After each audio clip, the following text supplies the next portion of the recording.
حضور صلی اللہ علیہ وآلہ وسلم اور کافرہ عورت کا دلچسپ واقعہ۔ ایک کافرہ کا مکان۔ حضور صلی اللہ علیہ وآلہ وسلم فتح مکہ کے بعد ایک دن مکہ معظمہ کی ایک کافرہ عورت کے مکان کی دیوار سے تکیہ لگا کر کسی اپنے غلام سے گفتگو فرما رہے تھے۔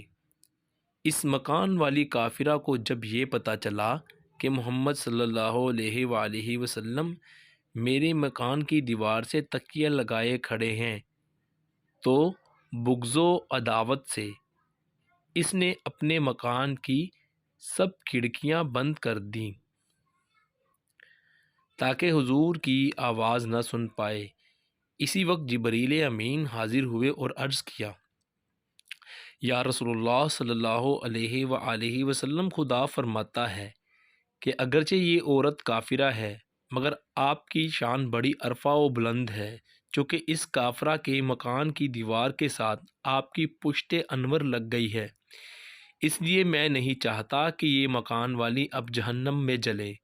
اس عورت نے تو اپنے مکان کی کھڑکیوں کو بند کیا ہے مگر میں نے اس کے دل کی کھڑکی کھول دی ہے، اور یہ صرف اس کی دیوار سے آپ کے تکیہ لگا کر کھڑے ہونے کی برکت سے ہے۔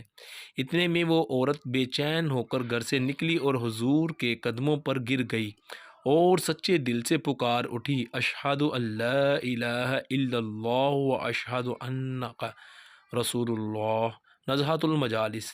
سبق: جس عورت کے مکان کی دیوار سے حضور کی پشت انور لگ گئی وہ عورت آگ سے بچ گئی۔ تو جس خوش قسمت اور مقدس خاتون حضرت آمینہ رضی اللہ عنہا کی شکم انور میں حضور نے قیام فرمایا ہو، وہ مقدس خاتون کیوں جنت کی مالک نہ ہوگی؟ پھر کس قدر بدبخت ہیں وہ لوگ جو حضور کے والدین معظمین کے متعلق کچھ کا کچھ بکتے ہیں، رضی اللہ تعالی عنہم والدیہ صلی اللہ علیہ وآلہ وسلم۔